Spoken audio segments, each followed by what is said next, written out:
नागपुर के कलमना सब्जी बाजार से बड़ी और अहम खबर। जय किसान व्यापारी वेलफेयर एसोसिएशन नागपुर ने अनिश्चितकालीन एपीएमसी बंद की घोषणा को भले ही वापस ले लिया हो, लेकिन आंदोलन खत्म नहीं हुआ है। जय किसान व्यापारी वेलफेयर एसोसिएशन ने कारोबार पर पड़ रहे भारी असर और किसानों को हो रहे नुकसान को देखते हुए कलमना सब्जी बाजार का अनिश्चितकालीन बंद वापस लिया है। हालांकि एसोसिएशन ने साफ शब्दों में कहा है कि यह सिर्फ मार्केट बंद की वापसी है, आंदोलन पूरी तरह जारी रहेगा।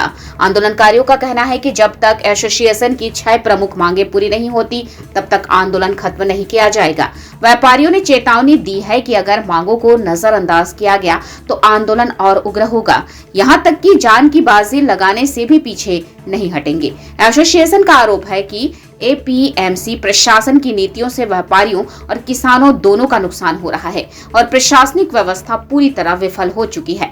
स्पष्ट है, मार्केट बंद भले ही वापस लिया गया हो, लेकिन कलमना एपीएमसी का आंदोलन अब भी जारी है और आने वाले दिनों में हालात और तनावपूर्ण हो सकते हैं। सर्वप्रथम जय किसान वेलफेयर तर्फे जय किसान वेलफेयर असोसिएशनचे संस्थापक या नात्याने मी विनोद लोखंडे आंदोलन जे आता तुम्ही आंदोलन म्हटलं ते आंदोलन काय आता संपलेलं नाहीये। आंदोलनाची रूपरेषा अशी झालेली आहे की जे आम्ही बेमुदत बंद हा जो नारा काढला होता, आम्हाला आमच्या कास्तकारांनी मोठ्या प्रमाणामध्ये आम्हाला सपोर्ट केला, पण त्यांची आम्ही कास्तकाराच्या अटॅचमेंट मध्ये कास्तकार आणि अळतिया एका घरामध्ये जे माय आणि लेक, बाप आणि लेक असं आमचे आता हे आमचे रिलेशन आहे। आमच्या कास्तकाराच्या 3 दिवसामध्ये खूप मोठ्या प्रमाणात नुकसान होऊन राहिलं होतं। आमचं पण नुकसान होऊन राहिलं होतं, त्याच्यामध्ये लेबर वर्गाचे पण नुकसान होऊन राहिलं होतं। जे इथे काम करणारा आरेवालीचा वर्ग आहे मजदुरींचा, त्यांचे नुकसान होऊन राहिलं होतं। त्याच्यामध्ये शहरामध्ये पण भाजीचे जो सेल आहे एकदम कमी शॉर्ट झाला होता। त्या दिवशी मी माझ्या घरी गेलो होतो, तर मला माझ्या घरीच काही भाजीचे दिसलं नाही।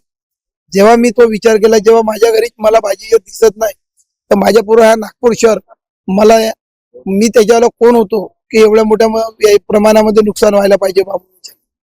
त्याच्यामुळं मी माझ्या कमिटी सोबत हा पूर्ण प्रस्ताव ठेवला।